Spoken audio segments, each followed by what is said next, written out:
Bonjour, je suis Axel Navreau, responsable de communication au sein de l'association SOL, Alternative agroécologique et solidaire. Depuis plus de 40 ans, notre équipe et nos partenaires agissent en France et à l'international pour soigner la terre et les peuples.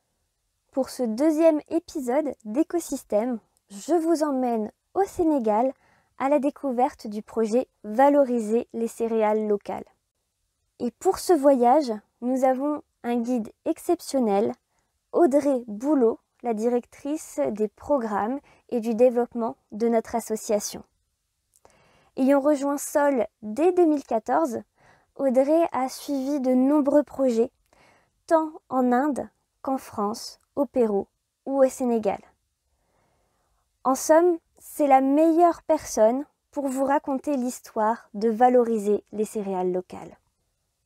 Alors que le Sénégal est fortement dépendant des importations de blé pour l'alimentation de base de sa population, les actions menées par le projet permettent de remettre à l'honneur les céréales locales comme le mil ou le maïs dans l'alimentation des familles sénégalaises, mais aussi de redynamiser les échanges locaux et d'assurer une meilleure souveraineté alimentaire pour le pays.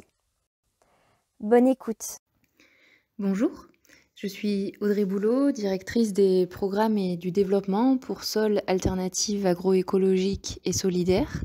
Dans ce cadre, je coordonne notamment nos programmes à l'international, en Inde, au Pérou, au Sénégal. Et je vais vous parler aujourd'hui plus particulièrement d'un projet qu'on mène au Sénégal qui s'appelle le projet Valoriser les céréales locales. Alors le projet Valoriser les céréales locales, il a commencé en 2015, après une phase test en 2011-2012, mais il s'inscrit dans un contexte d'intervention plus long pour notre association qui travaille sur cette problématique en Afrique de l'Ouest depuis les années 90. C'est un projet qui est mené en partenariat avec une fédération qui s'appelle la FONGS, Action Paysanne au Sénégal, qui regroupe environ une trentaine d'organisations paysannes sur toute l'échelle du Sénégal. Donc il s'inscrit dans un contexte particulier, celui des conséquences des importations de blé et de riz, plus spécifiquement au Sénégal, versus un manque de valorisation des productions locales, notamment les productions de mil et de maïs sur lesquelles on travaille. Il faut savoir qu'aujourd'hui, au Sénégal, il y a vraiment une très forte problématique de dépendance alimentaire du pays envers ces productions importées. Et à contrario, un manque de valorisation, de développement de filières pour les productions locales. Donc c'est dans ce contexte qu'on travaille avec la FONGS sur ce projet depuis maintenant un peu plus de 7 ans.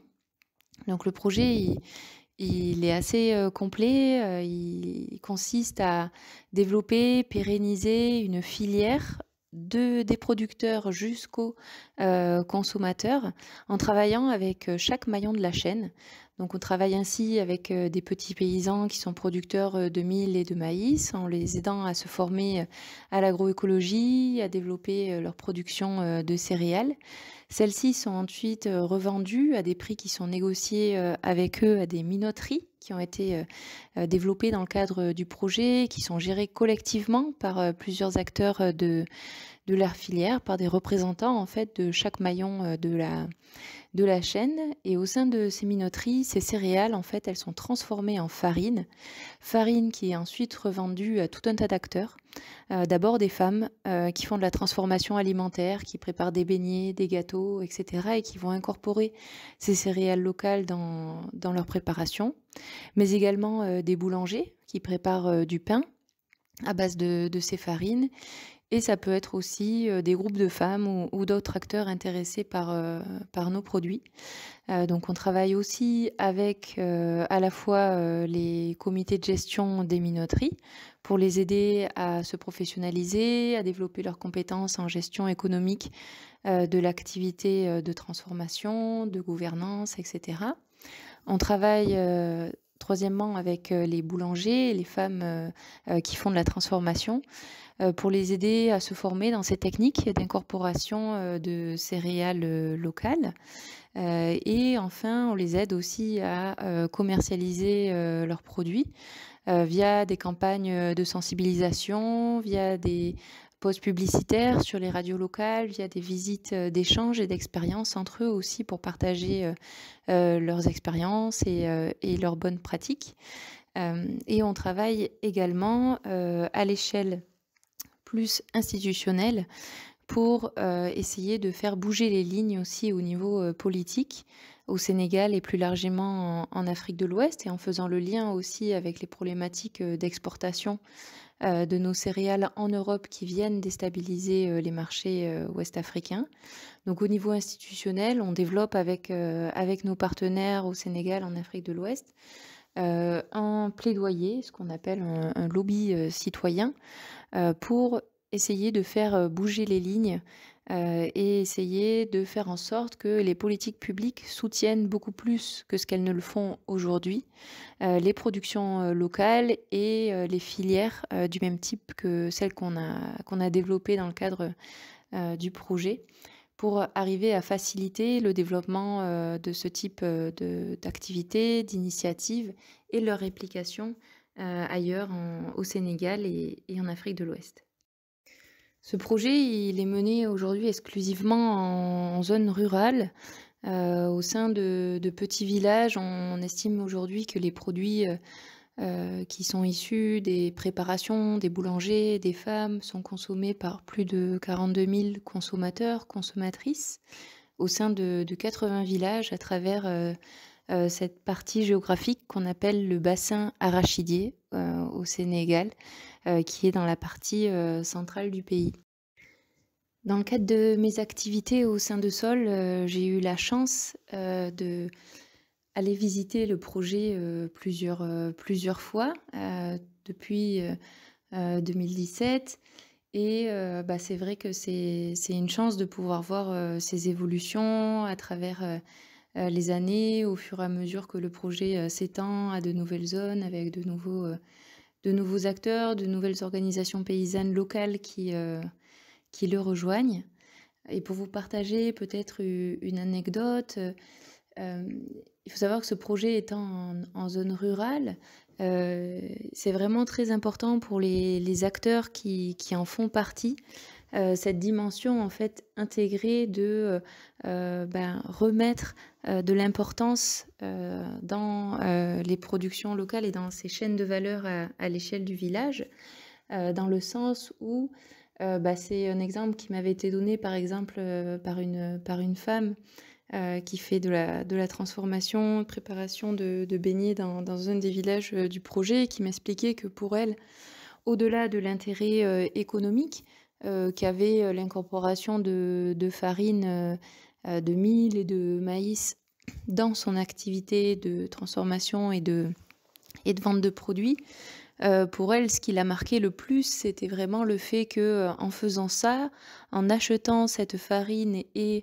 en l'utilisant dans son activité, quotidienne, elle savait en fait qu'elle aidait à faire vivre, un producteur, de mil et de maïs, du village, qu'elle permettait aussi, de maintenir, de développer l'existence de cette filière qui aidait aussi un boulanger à développer, ses activités et ainsi en fait, elle me partageait à quel point elle trouvait que c'était ça qui était intéressant dans ce projet. Le fait de vraiment travailler dans une approche, intégrée, de participer au développement, économique, de son village, au-delà en fait du développement de sa propre, activité, à elle. Voilà, je trouvais que cet exemple était particulièrement marquant en fait pour montrer à quel point, la valeur ajoutée de ce projet, il réside aussi sur le fait que, à contrario de cette dépendance qu'a le Sénégal à ces grandes filières longues de ce blé, de ce riz qui sont importés, de différents, continents et sur lesquels, le Sénégal ne touche quasiment pas de bénéfices eh bien, on pouvait au contraire essayer de développer, des alternatives, locales, qui sont rémunératrices pour les producteurs, qui font vivre toute une économie, locale et qui en plus, dans ce cas-là, permettent, d'apporter, sur, la table des consommateurs et consommatrices, sénégalais, des produits qui sont nutritionnellement aussi bien plus intéressants que, ce que l'est aujourd'hui, la baguette, de blé, transformée industriellement, au Sénégal. Donc ça montre bien, je trouvais, voilà, tout cet enjeu, de ce qui se cache quand on parle de souveraineté, d'autonomie alimentaire et de renforcement des filières locales. Merci Audrey pour cette découverte complète et claire du projet Valoriser les céréales locales. Et merci à vous d'avoir suivi cet épisode. Pour aller plus loin sur le projet et les questions de souveraineté alimentaire en Afrique de l'Ouest, je vous invite à retrouver sur notre site sol-asso.fr le parcours numérique réalisé sur ces thématiques par nos bénévoles et de visionner gratuitement le documentaire Semer, récolter, résister qui donne la parole aux différents acteurs et actrices du projet. Et de mon côté, je vous donne rendez-vous la semaine prochaine pour un nouvel épisode d'Écosystème qui vous emmènera à la rencontre d'un nouveau membre de notre équipe et à la découverte d'un autre de nos projets. Pour soutenir nos actions et que nous puissions tracer ensemble les nouveaux sillons de notre agriculture, vous pouvez faire un don à notre association. Vous pouvez également suivre l'association Sol sur les réseaux sociaux et vous inscrire à sa lettre d'information bimensuelle. Bonne journée à tous!